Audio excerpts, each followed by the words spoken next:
Welcome to the TokyoBill Weekly Update. Stories around Japan of interest to me, TokyoBill. Today is December 27th, 2025.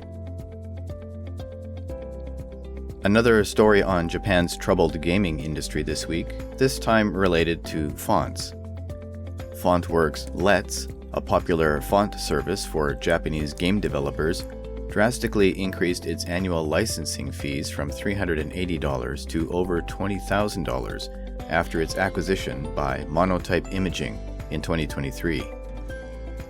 Following unsurprising backlash, Monotype allowed users to extend existing licenses, at least until last month when the licenses ran out. Monotype Imaging, owned by private equity firm HGGC, has struggled to innovate beyond acquiring font creation companies. This focus on short-term gains over long-term strategy has led to dissatisfaction among employees and clients alike, raising fears about the company's future direction and its impact on the design community. In a world first, a passenger ferry, which travels between Okayama and Shodo Island in central Japan, has begun using autonomous navigation technology. The ferry, named Olympia Dream Seto, received government approval last Thursday.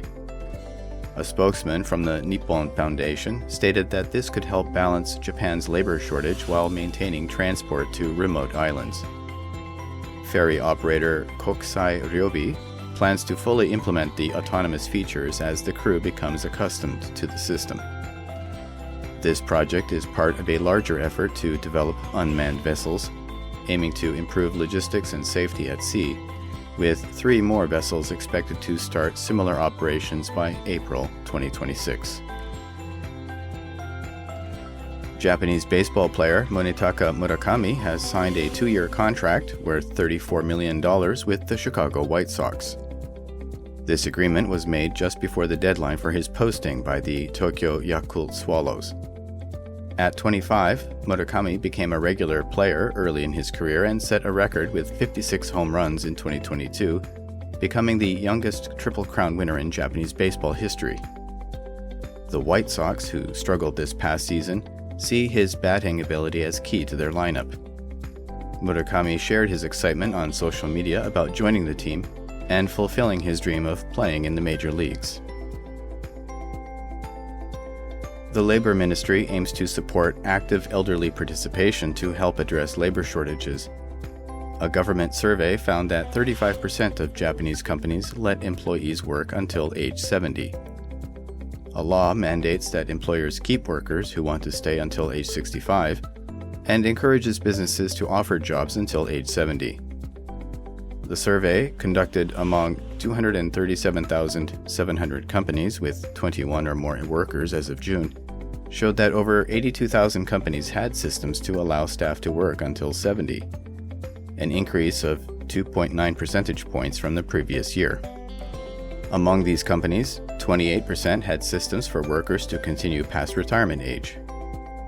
4% abolished mandatory retirements completely. The trend of long-term housing loans, up to 50 years, is gaining popularity among younger generations in Japan as housing prices rise. This allows for reduced monthly payments, although it results in a higher total repayment amount, extending financial obligations even into retirement. Since June, PayPay Bank has been offering 50-year loans, with 70% of people in their 20s and 50% of those in their 30s opting for longer than standard terms. To ensure payments are completed by age 80, calculations show that a 60 million yen loan at 0.75% interest would lead to lower monthly repayments and higher total interest for longer terms. Mortgages in Japan typically follow a 35-year term. Japan is putting its eggs into a Canadian project to secure liquefied natural gas, LNG, for its energy supply needs. The project is seen as crucial since the war in Ukraine has made LNG supply chains unpredictable. LNG Canada, located in British Columbia, allows Japan to avoid risky shipping routes such as the Strait of Hormuz, and allows for 10-day shipping directly across the Pacific, as opposed to 16 to 30 days from other suppliers due to shipping choke points.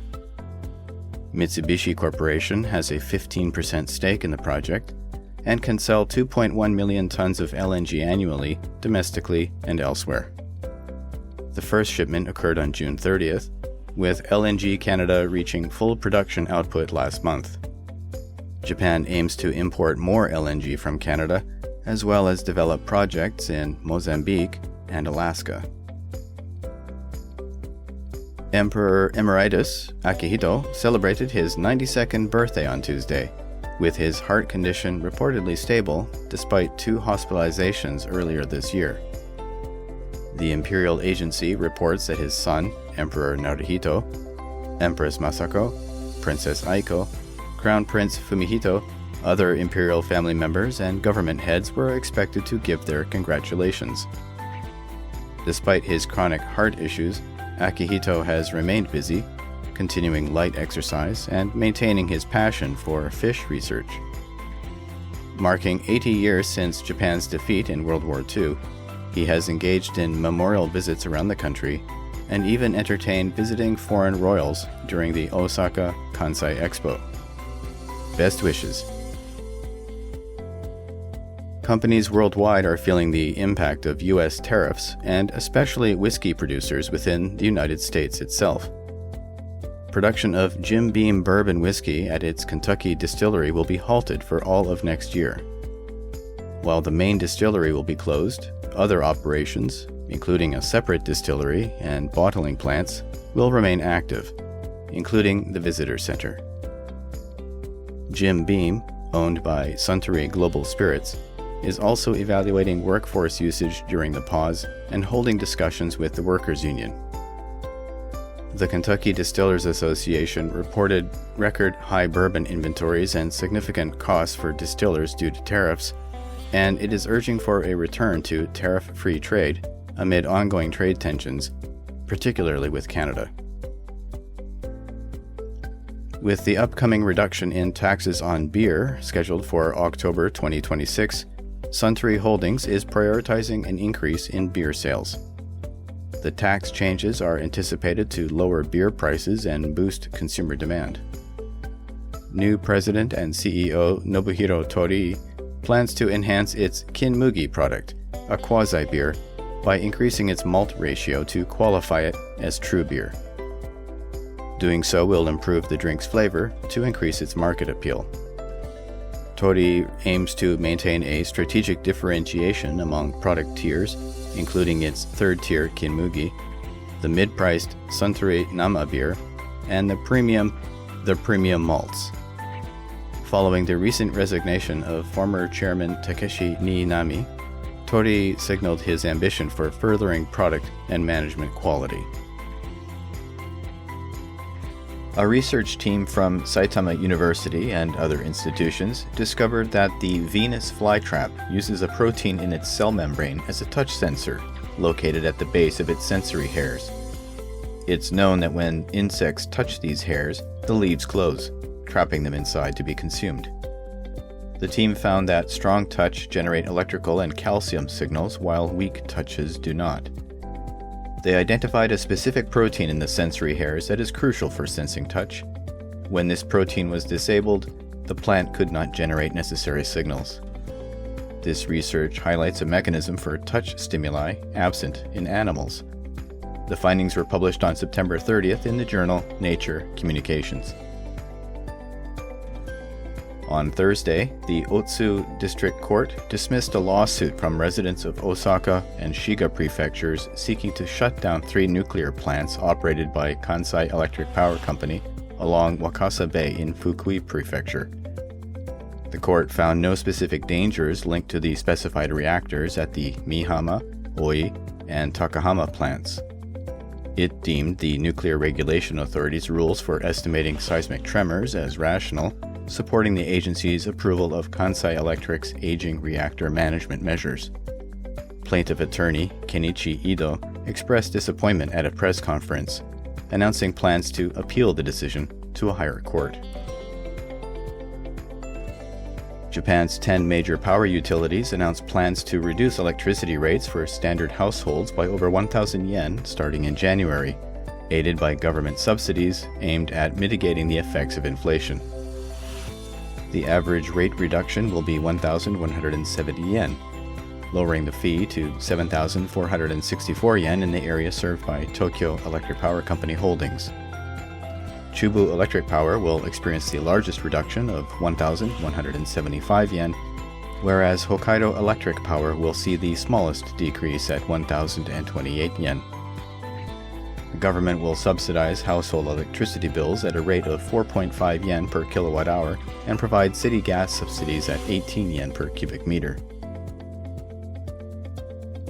Tokyo police conducted searches on Thursday related to a luxury sauna facility operator amid inquiries into professional negligence linked to the deaths of 2 customers. The Metropolitan Police Department began their investigation around 3:10 p.m. at the office of Sauna & Co., operator of the Sauna Tiger facility, where they seized 3 cardboard boxes of items. Additional searches were undertaken at the home of the facility's manager. The incident under investigation occurred on December 15th, when a fire in a private room led to the deaths of Masanari Matsuda, a 36-year-old hair salon owner, and his 37-year-old wife, Yoko, a nail technician. The couple was discovered in the sauna unit with L-shaped wooden handles found on the floor, indicating they could not open the door. On Thursday, public prosecutors indicted Solari, a Tokyo-based advertising firm, and its president, Reika Kuroki, a social media influencer with approximately 500,000 Instagram followers, along with 2 company executives, for tax evasion totaling 157 million yen, around $1 million. Kuroki is accused of concealing 496 million yen in income from January 2021 to January 2024. Which resulted in evading 126 million yen in corporate taxes and 31 million yen in consumption taxes during the same period. The suspected evasion funds were allegedly used for the company's operations. In response to the indictment, Kuroki expressed her intention to reflect on her actions and rectify her tax obligations through an Instagram post. The former head of luxury watch sharing service, Tokematch, Takazumi Fukuhara, was arrested for fraud on Friday after evading police for nearly 2 years. Fukuhara, who had fled to Dubai after the service's termination in January 2024, was implicated in a scheme involving the Tokematch service, where owners kept luxury watches to be rented out. Complaints from around 650 individuals have surfaced, totaling approximately 2.8 billion yen, $18 million, in missing watches, with a significant portion reportedly sold to pawn shops. Fukuhara is also accused of embezzling funds to purchase cryptocurrency and for online gambling, with his charges evolving to fraud as investigations progressed. A former employee of Fukuhara was also arrested for conspiring to defraud a Tokyo man of 15 high-value watches. Osaka City has responded to increasing demands for designated smoking areas by planning to install 63 new smoking zones, particularly around JR Fukushima Station, following the implementation of a citywide ban on smoking in public streets. This ordinance, enacted in January as part of the city's urban beautification efforts for the upcoming World Expo, imposes a fine of 1,000 yen for violations. A recent survey indicated a 40% decrease in street smoking since the ban took effect. Despite this decrease, city officials are addressing the ongoing requests from residents and visitors for more smoking spaces and will enhance patrols by guidance personnel to ensure adherence to the regulations. That brings us to the end of news items for the week ending December 27th. These and other stories, and any local craft beer events going on around the Tokyo area, you can read at theTokyoBill.com, along with links to the original stories and my merch store. I've been, and remain, Tokyo Bill. Thank you for listening, and take care.